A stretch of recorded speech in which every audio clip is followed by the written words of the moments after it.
In 1975, while I was doing this field work, and I had periods of time during the field work where I actually was lucid and I went to class. I only took classes after 2 o'clock in Buffalo. It was very cold there. I went out as little as possible. And I learned how to play the guitar and a couple of other things. But I was attracted to philosophy courses, and I was attracted to cerebral courses. And I took a 2-semester course called History and Psychology of Genocide. It was taught by some renowned scholarly professors. And for the psychology part of that course, one of the required readings was Viktor Frankl's Man's Search for Meaning, 1975, 41 years ago. And it had an incredible impact on me. And the only thing I could say is that I referenced it as things changed. I got into my own recovery.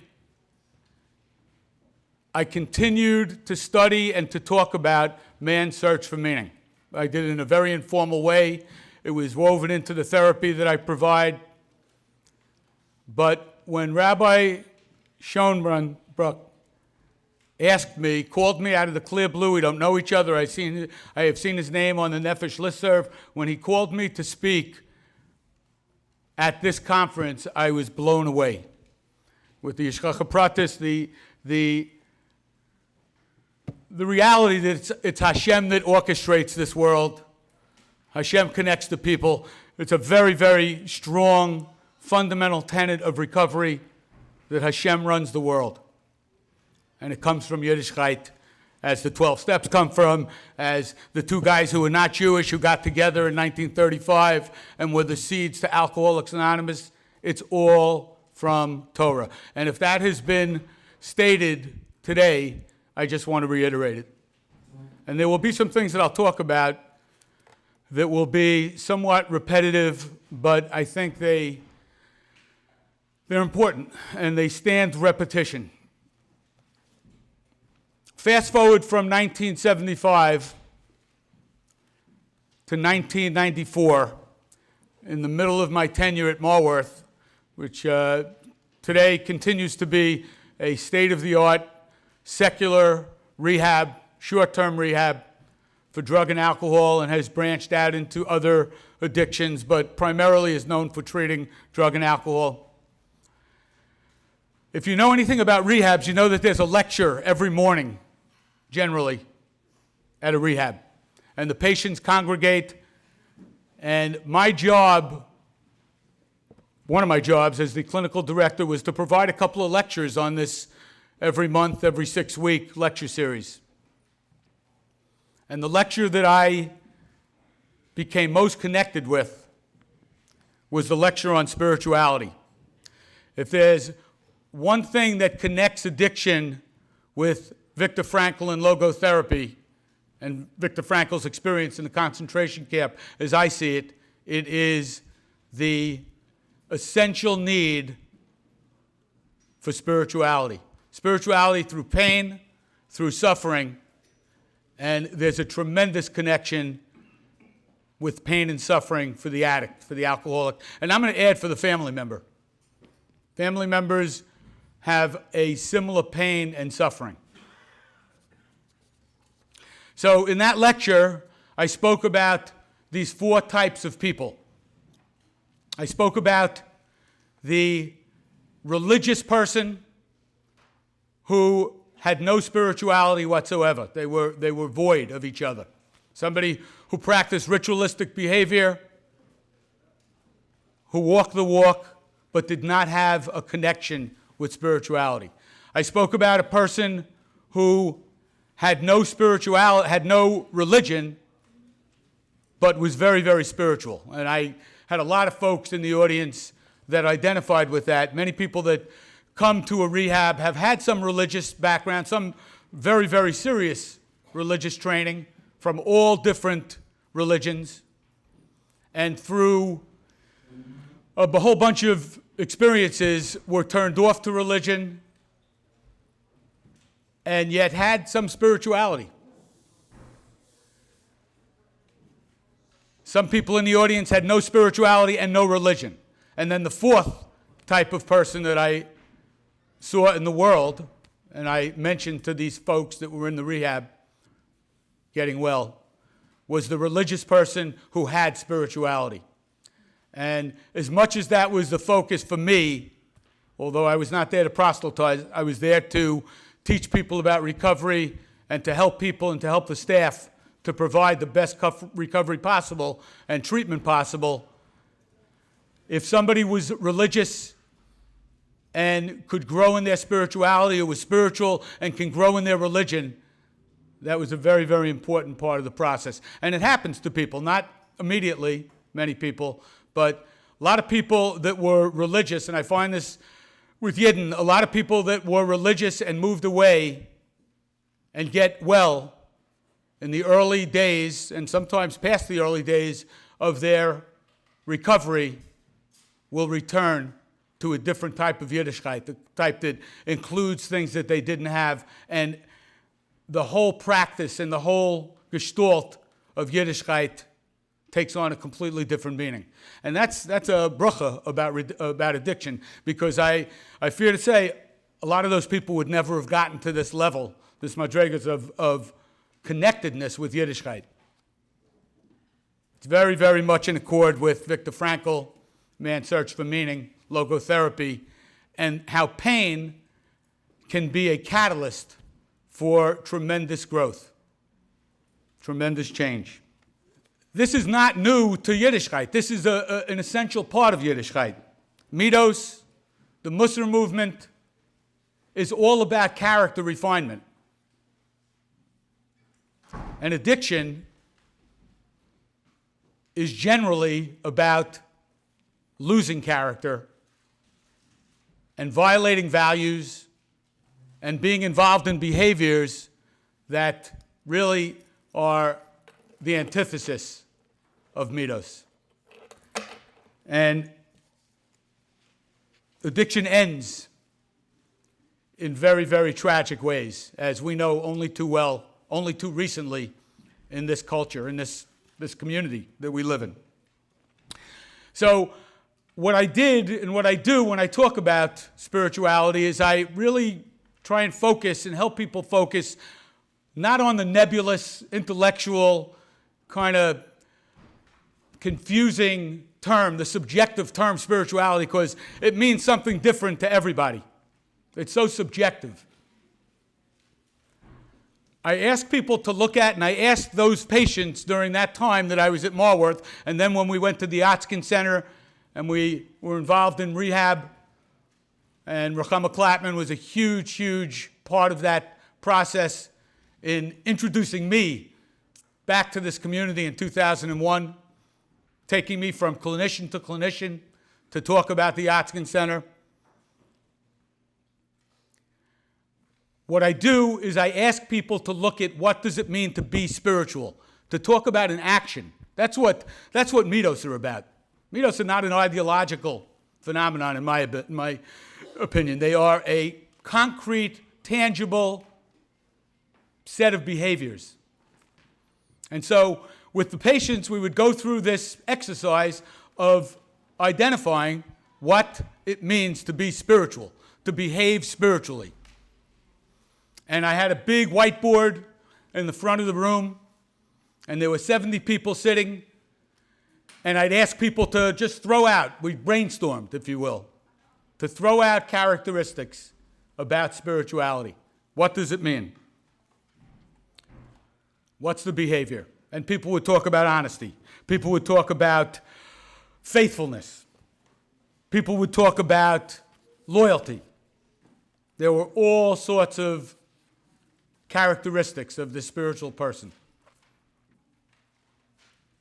And even though it wasn't a religious, quote-unquote, religious program, it was a secular program, because the program was very much integrated with 12-step recovery, and 12-step recovery is not a religious program, but I have to tell you, there's tremendous religious connotation and verbiage. And the founders, through Hashem, the founders who were not Yidden, knew that this was going to be a stumbling block. This was going to be a set of landmines. And so they had all sorts of euphemisms and phrases, a God of our understanding, a higher power, political correctness way before political correctness was in vogue. But it was for the preservation of the principles of this program. They knew that if they got into religion, it would be the end. Nobody would come.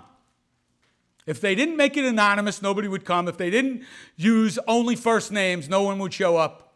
And if they started doing a lot of God talk, it was going to be trouble. And so I asked people about their conception of a higher power.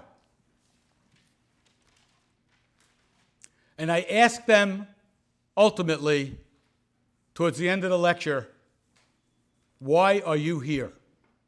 Why did you end up here? That's really the beginning of recovery, is to look at, and it's been said prior to this talk, that that's an essential beginning when looking at one's relationship with drugs, alcohol, process addictions like gambling, sexual addiction, eating disorders. Why did you end up in this alcohol and drug rehab is what I asked. Because if you don't get to some kind of understanding that it wasn't out of the clear blue that you ended up here, and that we don't talk about why you didn't die. I was seeing people that were mixing drugs, that were involved in driving while under the influence of drugs and alcohol, that were involved in such dangerous behavior. And so we had to start there. We had to start with why you didn't die. How'd you end up here? Rabbi Wallerstein mentioned, and I'm going to just echo it. He didn't say it in the exact words, I'm going to say it. But he basically said that the actual addiction becomes a part of the solution. And there's a fellow in Israel that runs a program in Beit Shemesh, Rabbi Eckstein, who actually has coined that phrase years and years ago. The addiction was the solution to the problem. But only you have to throw in a phrase right after that, only if you're in recovery. Addiction, active addiction is not a solution in and of itself. It's only a solution once you can start to see the forest from the trees. Once you stop using. Because the use distorts and confuses everything. And so the question, why are you here? Why did you not die? What's the meaning of you being here? Is the beginning of what Viktor Frankl coined and what he came to learn in the concentration camp. There was a patient who would put pictures of his kids on a wall in his room. And there were people that said, you can't do that. If you think that's how you're going to stay sober, looking at those kids. And yet, as a staff, we believed if that's what you need to do to begin this process, to find meaning, and if that meaning is not in that I have a problem, if you're filled with denial or rationalization or other defense mechanisms, but those kids give you chizuk to be here and to keep going and to learn and to stay open, please do that. There's nothing wrong with that. I thought a great deal about the comparison, and part of my focus, I'm not sure how much I'll get to it, I'll try to integrate as much as I can, the comparison and the similarities between the prisoner in a concentration camp and an addict. And I have to say, right from the beginning, it's a very slippery slope. I have family that went through the Holocaust. I know people that are children and grandchildren of Holocaust survivors, and I don't think that we can be oversensitive to what it was like, and that I certainly can't fathom. Even with addiction, I cannot fathom what that life was like. I can only read about it. I can look around the room on Friday night in the shul I daven in and say to myself, we were all there. We're offspring of the Holocaust. And the connection that I have when I'm in a spiritual place is very, very congruent. But I can't claim to know what it was like. So I preface any remark about comparisons between Viktor Frankl and the prisoners that he lived with, the survivors, because it was beyond words. I want to talk about a phenomenon in recovery and talk about the biology you know, the psychology you know, some of the social components of addiction, some of the spiritual components of addiction that really are very, very important to be clear about and that are different from addict and alcoholic to addict and alcoholic. Not everybody that develops addiction has the same kind of predisposition. Not everybody comes from a home where there was alcoholism. It's easy to see when you do history and you find out there was generational alcoholism or other addictions. Not everybody comes from a place where there's personal dual diagnosis, although the recovery culture is filled with people that not only have addiction problems, but have psychiatric, emotional, behavioral, comorbid diagnosis.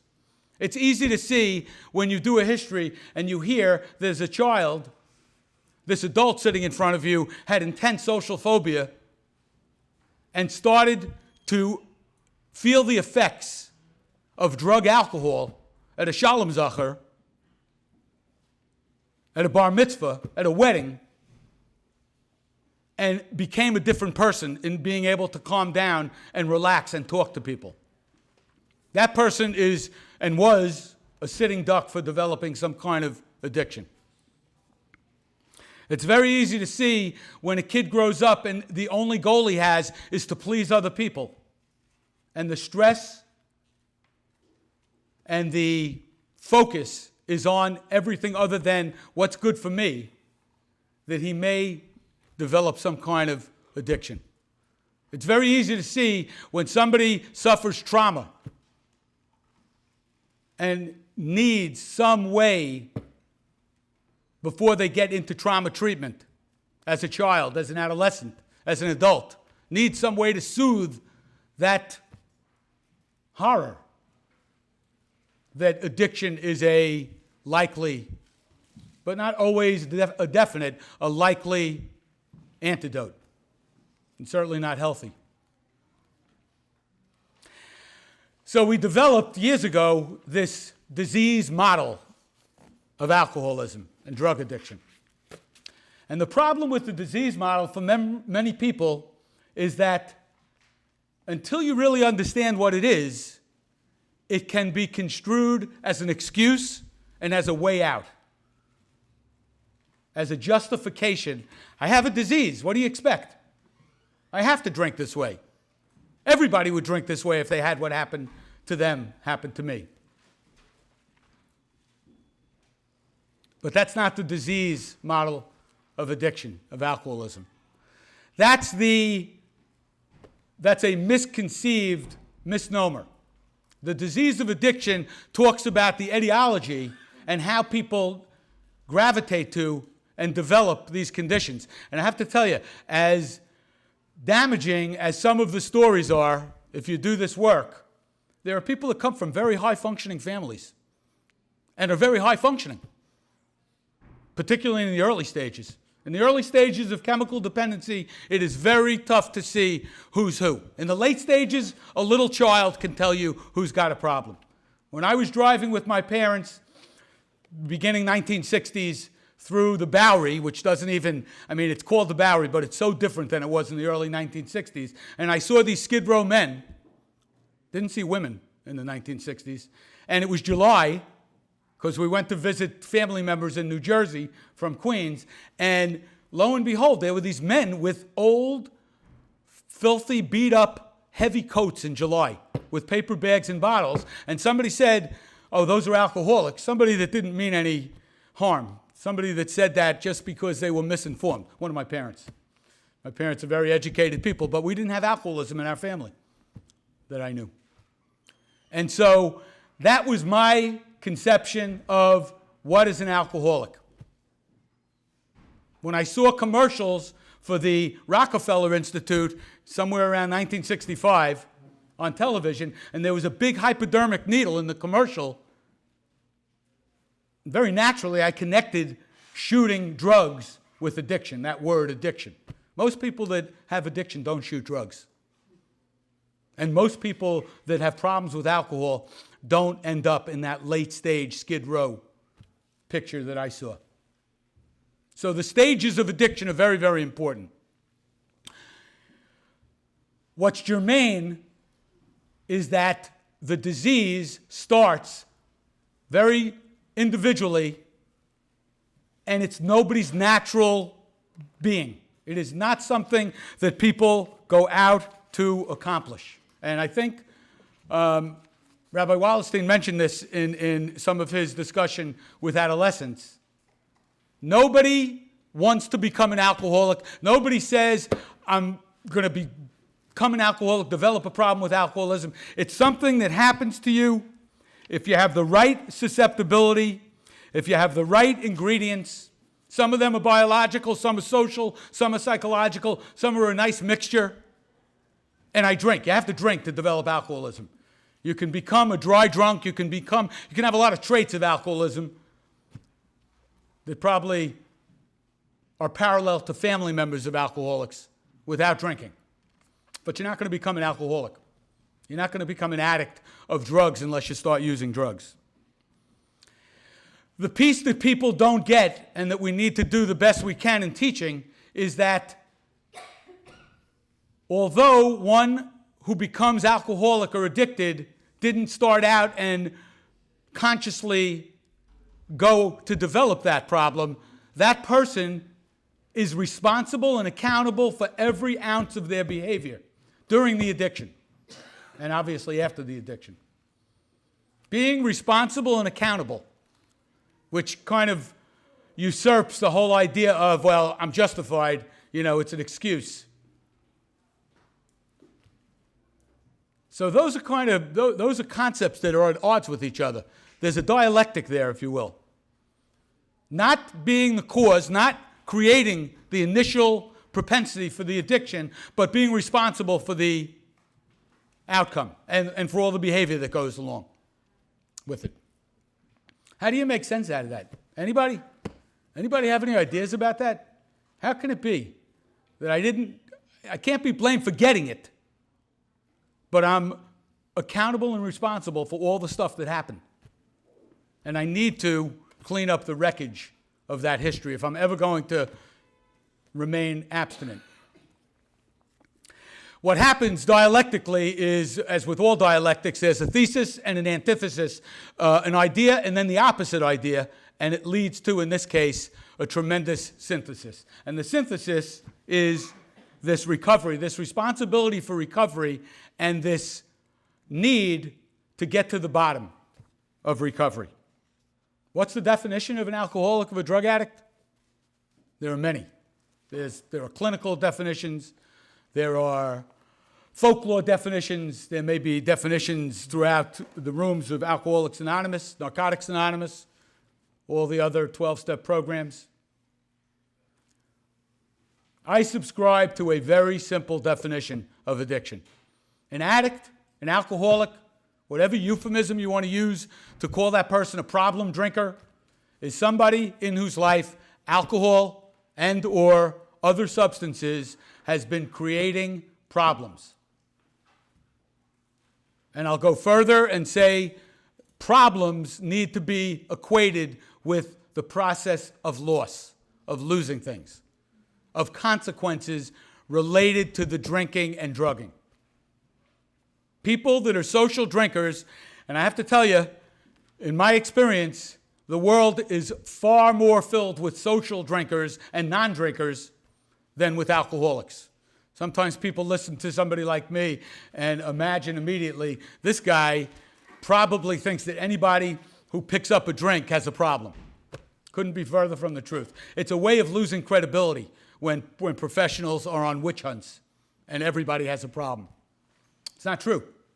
Most people that drink don't have problems with alcohol. I would have trouble saying that same statement for people that use cocaine and people that use oxycodone and people that use other habit-forming chemicals that seem to have a different tendency in terms of expediting the whole progression of addiction. Marijuana is a very tough one because it seems that a certain segment of the population uses marijuana dependently, is completely hooked, if you will, and some of these people, if not many, are high achievers, functional, in our communities, go to shul, have nice jobs, a lot of cars, a lot of money, material success, are enslaved to the dependence of marijuana addiction, cannot go through a day or an evening without smoking up, and yet look pretty good. So different drugs have different progressions and different consequences. The loss is a major, major phenomenon. And what's germane to addiction in general and treatment of any level of care, whether it's outpatient, whether it's private, whether it's public, whether it's in a residential program, an IOP, an intensive outpatient program, a partial program.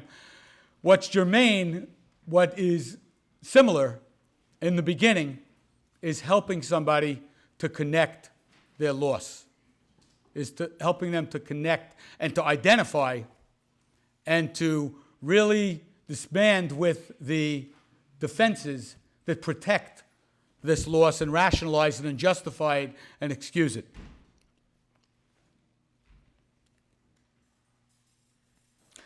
There's a very, very, very strong school of therapy that's integrated in most treatment programs that talks about stages of change, how people change. And I see some people are aware of that model. A fellow named Miller, fellow named Prochaska, DiClemente, years ago. This is probably going back to the late 80s, but it really took off in the 90s. And it led to brief solution-focused therapy. It led to really zeroing in on how somebody, in the topic we're talking about today, how somebody goes from being oblivious to their alcoholism or addiction, where everybody else can see it, but they can't see it, to starting to really not only understand it, but accept it, internalize it, and hence stop using. And the ultimate goal, to stay stopped. We're not just talking about stopping using, because a lot of the people that we treat are able to stop. They just can't stay stopped. Some of the people never try to stop, but there are a certain segment of the population, the active alcoholic, drug-addicted population, that actually stop, and they intend to stay stopped, but they can't. Rabbi Wallerstein spoke about this. So the stages, very simply, are number one stage, the first stage, is pre-contemplation, which basically means I'm not even thinking about this. It's not on my radar screen. Even if other people are reflecting to me, you know, I think it'd be good for you to take a week off of drinking or a Shabbos off of drinking. Pre-contemplation. The next stage is contemplation. I'm starting to think about it. I am not at all thinking about anything past the possibility that I may have a problematic relationship. Remember, in the early stages, the loss is usually very abstract. In the late stages, it's very concrete, very tangible. You can see it. How do you measure loss of self-esteem? Especially when people, and particularly alcoholics and addicts, are so well-versed in transcending that addiction, in compartmentalizing the addiction, in rationalizing that addiction, in excusing it. The third stage of the changes of stage is preparation. I'm past contemplating. I'm now starting to prepare and learn what to do. Sometimes a person is very susceptible to going back and forth between contemplation and preparation. In pre-contemplation, there's not any preparation going on. It's off somebody's view. The preparation is very scary because what the person starts to come face to face with is the idea, I'm not going to drink and drug anymore. Finally, in the action stage, a person prepares and gets certain skills, and in my estimation, part of the preparation of learning what is necessary in the action stage, leading to the action stage, is what am I going to do in terms of my loneliness, my isolation, even if I'm involved in a huge social network. Often people that are suffering from alcoholism before they've stopped using are alone, and the amount of people around them is irrelevant. What am I going to do when I start to have cravings? What am I going to do when I start to go through withdrawal? And I'm not just talking about physical withdrawal. I'm talking about what we called in the rehab post-acute withdrawal syndrome. What's going to happen there? How am I going to get chizuk? How am I going to get identification? How am I going to get support to make it through the day? You've all heard Alcoholics Anonymous, Narcotics Anonymous are a day-at-a-time programs, and if a day at a time is too long, it becomes a half a day at a time, and it then becomes an hour at a time if a half a day is too long. The only way that one gets from this action phase to maintenance is by stringing together days of abstinence. And days of abstinence, of not using, are very different if they're in a recovery context versus if they're in a dry context. Being dry really means just not using. It's not growing. Recovery is about growth. Recovery is about being able to connect with people and to start to turn this around. These stages of change, what do you think about them as they relate to the concentration camp, as they relate to Viktor Frankl's model, his experience? Was there any opportunity for contemplation and pre-contemplation? This was a situation, this was a phenomenon of intense oppression. How did people get to Viktor Frankl's place? How did they get to the place that he got to? Where did that come from? Where is the spirituality developed from? Where does the meaning come from? Meaning in life, and what I'm going to suggest is another paradox, and the recovery culture is filled with paradoxes. But I'm going to suggest the first step. What the founders took from the Oxford movement, which, by the way, was a Christian movement that was totally taken from bits and pieces from the Old Testament, from Yiddishkeit, and this powerlessness over, you fill in the blank. There are a bajillion 12-step programs. They all have the same 11 steps after the first step. And the first step is the same, except for one word generally. And that word for AA is alcohol. For Narcotics Anonymous, it's narcotics. For Overeaters Anonymous, it's food. For gamblers, it's gambling. So one of the cornerstones, and it gets confusing sometimes when you see a definition or a series of phrases that define addiction. One of them is it's kind of like obsessive-compulsive behavior, but it's not obsessive-compulsive. It's not an anxiety disorder, although there's tremendous anxiety connected with addiction. It's not an anxiety disorder. What I say, addiction is a phenomenon, a condition that has obsessive-compulsive features. And in terms of what you just shared, it fits with anything that you can become obsessed and compulsive about can turn into a problem. Anything. The greatest thing. Positive things. But there's no such thing as a good addiction. Yeah. Addiction, but in and of itself, kind of implies a powerlessness that leads to unmanageability. And that's the first step. And I can't help but think, and I can only guess, I can only project, I can only try to be there and read Viktor Frankl's mind. But part of what I believe, and some of what he wrote really does resonate with this, part of what I believe he came to was an understanding of powerlessness. That he couldn't move on into meaningfulness without some connection with powerlessness due to pain and due to suffering. Things that were outside his control. That's been alluded to in the two lectures that I heard today so far in this afternoon's portion.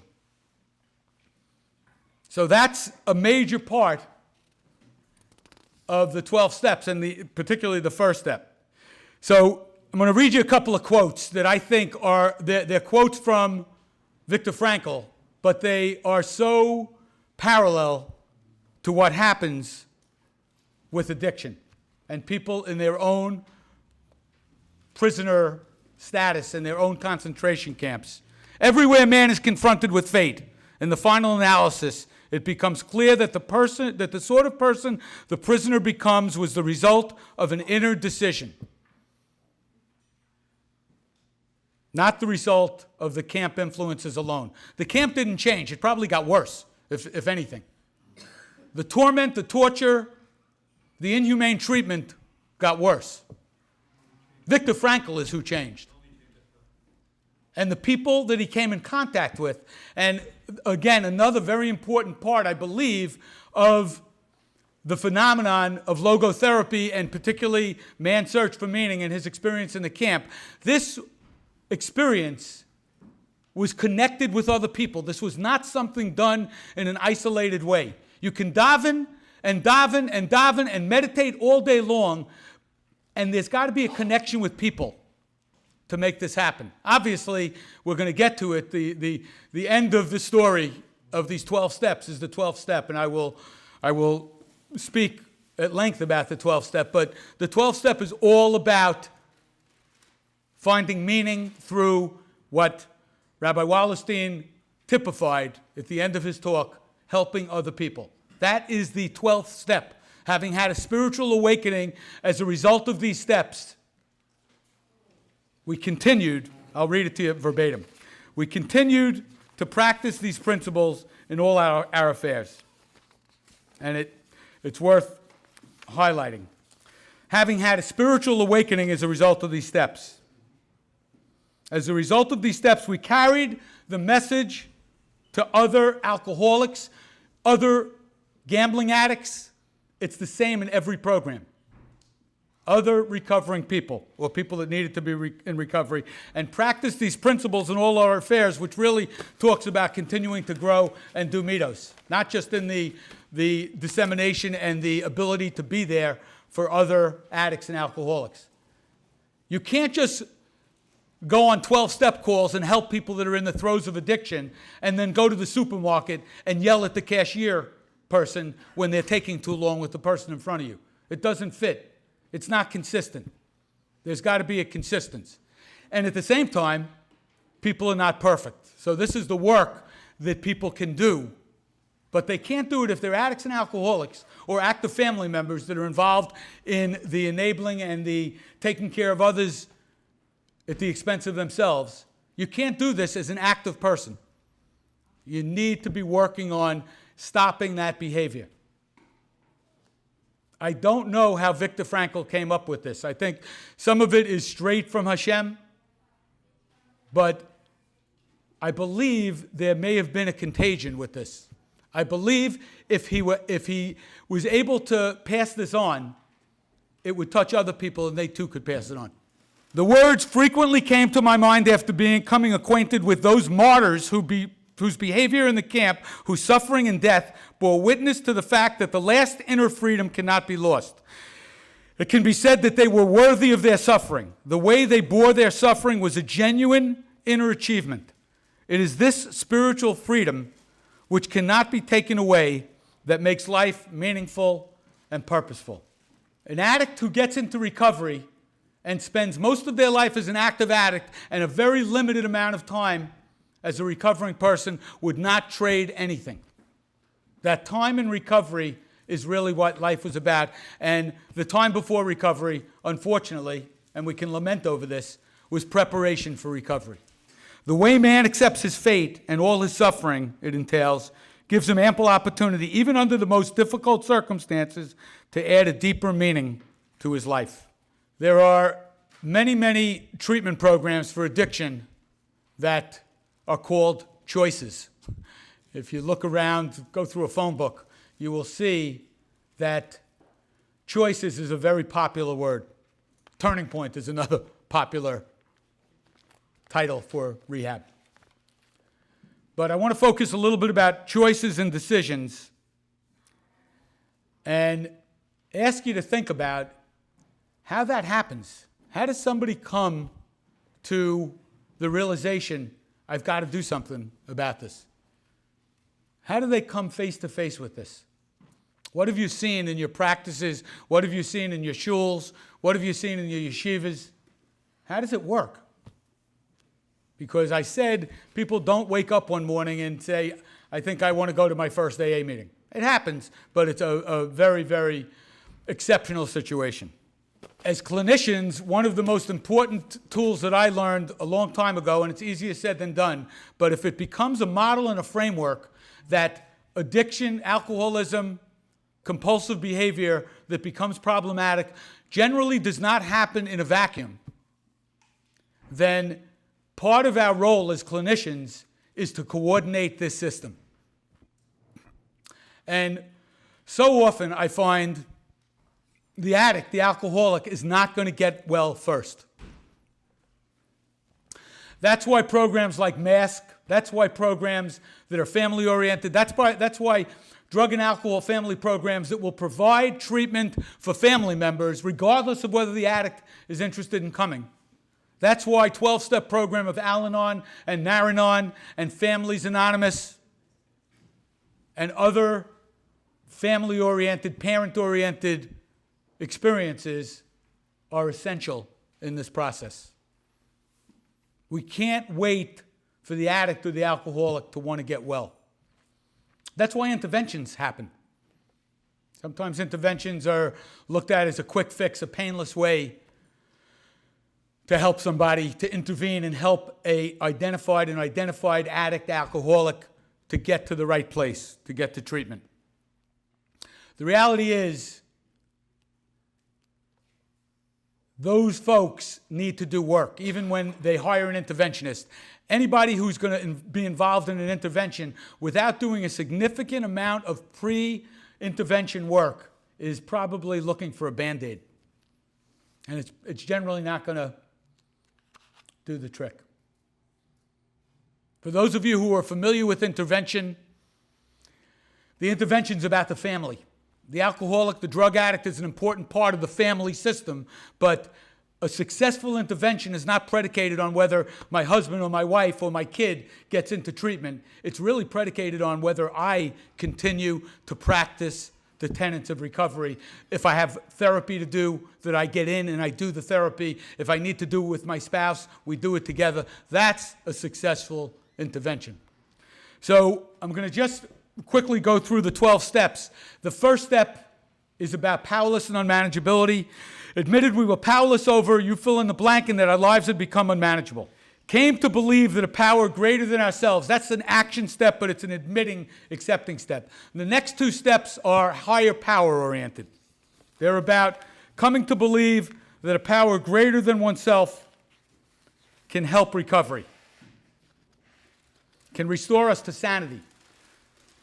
Both addicts, alcoholics, and family members behave in an insane type way when they don't have a connection with some higher power. And if that higher power is the group, that's fine.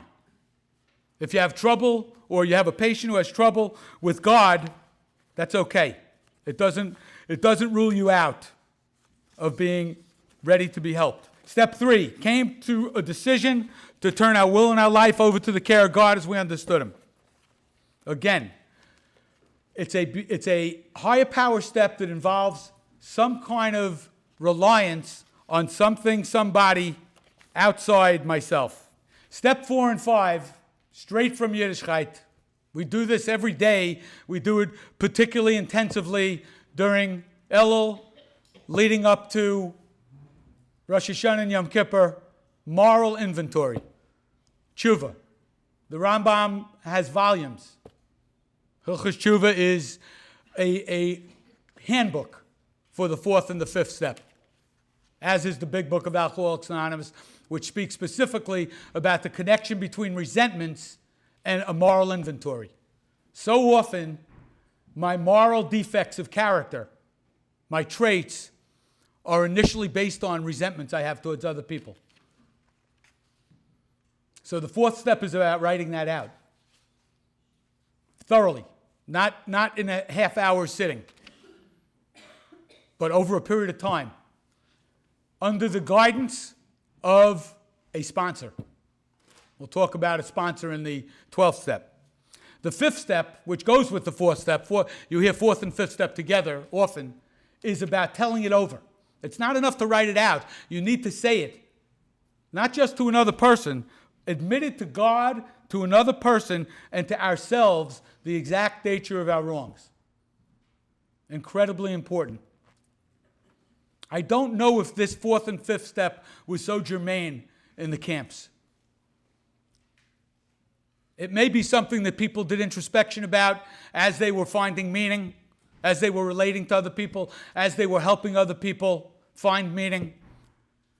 It's terribly important to the alcoholic and the addict. These two steps are known as cleaning house steps. The sixth and seventh step are about forgiving oneself. We're entirely ready to have God remove all these defects of character, and then 7, humbly ask Him to remove our shortcomings. These steps are the most ignored steps of the 12 steps. I can't tell you. The steps that involve forgiving oneself, entirely ready to have Him remove these shortcomings, means I have to forgive myself. And many an addict and alcoholic in the thick of recovery have difficulty and in some magical way bypass these steps. And if your sponsor hasn't done a great job on these steps, he or she is going to certainly co-sign and support that and help you skip that step. You can't really do the thorough inventory if you don't forgive yourself afterwards. This is inculcated in Yiddishkeit. The 8th and the 9th step, very famous steps, are action steps about amends. The 8th step made a list of all persons we had harmed and became willing to make amends to them all. This, again, is a very concrete step where you sit and you write a list of people you've harmed. You can't do that 5 minutes after getting into recovery. It takes time. You need to do the first 7 steps before you get to this amends. A lot of times people see this recovery, they feel the tremendous change that goes on, and they want to just vomit out all their amends. It doesn't have meaning until you've really, really done the steps before the inventory, until you're really with a higher power. If that's Hashem, that's Hashem. If it's somebody else or it's something else, so be it. It can change. Many an alcoholic in recovery has come to see this is all the hand of Hashem. Hashem is involved in making a decision to turn a will in our lives over to the care of God as we understood Him. Those are crucial. And then there's the 10th step. The 10th, 11th, and 12th steps are really about continuing the first 9. And for that reason, they're really about maintenance. So the 10th step, continued to take a personal inventory, and when we were wrong, promptly admitted it. This is something that people do all the time. There are people that do this throughout the day. There are people that do this in the evening. We had a 10-step group in the rehab that met every night. Patients would sit in a circle. There would actually be a staff member. There was a form that they filled out and then went around and actually shared about, who do I need to make amends with before I hit the sack tonight? Who did I wrong today? Just to go back to the 9th step for 1 second, there's for some people, especially people that are new at this, a very curious statement in the 9th step. Made direct amends to others. Say it. Except when to do so would injure them or others. It could not only the person that you're making the amends to. What's the situation when you're going to make amends to somebody and you're going to hurt them by making amends to them? The 11th step is a meditation and a prayer step. Sought through prayer and meditation to improve our conscious contact with God. Again, that phrase, as we understood him, for those people who get very uptight about God. Praying for the knowledge of his will for us and the power to carry that out. One of the foci of 12-step is starting to really get in touch with what is Hashem's Ratzon? What's his will? What does he want? As opposed to much more of a narcissistic, egocentric focus. What do I want? Addiction is all about what I want. Getting outside oneself. And then the 12th step, which I think Viktor Frankl practiced on a daily basis and taught other people to practice, and what this recovery or survival, and I think survival is an underestimation of what happened. Because I think people that practiced this hashkafa in the concentration camp were doing much more than surviving. They were living. In the face of pain and suffering, they were living. Again, having had a spiritual awakening as a result of these steps, and that spiritual awakening happens in a variety of forms. You know, the founder, Bill Wilson, in the Big Book talks about a white light that came into his detox room in Towns Hospital in Manhattan that was the spiritual awakening. It's great that he talks about that. It's very romantic and made for TV. However, there's not one alcoholic. There are many alcoholics that read that and say, I'm not going to have a spiritual awakening unless that happens to me. And we need to work with them on the myriad of ways that spiritual awakenings happen. They happen very, very slowly and subtly sometimes. The wider your eyes are open for Hashem and his work, really based on the people that come into your life and the things that happen that are out of your control, the more you are able to be in touch with a spiritual awakening. We tried to carry the message to alcoholics and to practice these principles in all our affairs. Viktor Frankl carried this message. The alcoholic who's getting it, and to reference Rabbi Wallerstein, his work, the work of many of us that pass this on, it's about passing it on. You can't keep this if you don't give it away. Another classic recovery cliche that becomes such an important reality. You can't keep this if you don't give it away. You need to pass it on to other people. Becoming a sponsor, being a chairperson in a meeting, going on 12-step calls. Service. You will see on the coin of an AA, an NA, any 12-step recovery program that gets a coin on an anniversary, the word service. This is what Viktor Frankl did. This is what recovering people practicing the 12-step do. They do service. And they do it whether it's little or it's big. They do it humbly, but they do it consistently. And it doesn't matter how long you're in recovery. The longer you're in recovery, the more you need to be doing this. Another paradox. The longer you're in recovery, the closer you are to your next drink, some of us say. Scary, but true. I will close by telling you that when I read for, I don't know how many times, but the nth time, preparing for this talk today, when I read the last paragraph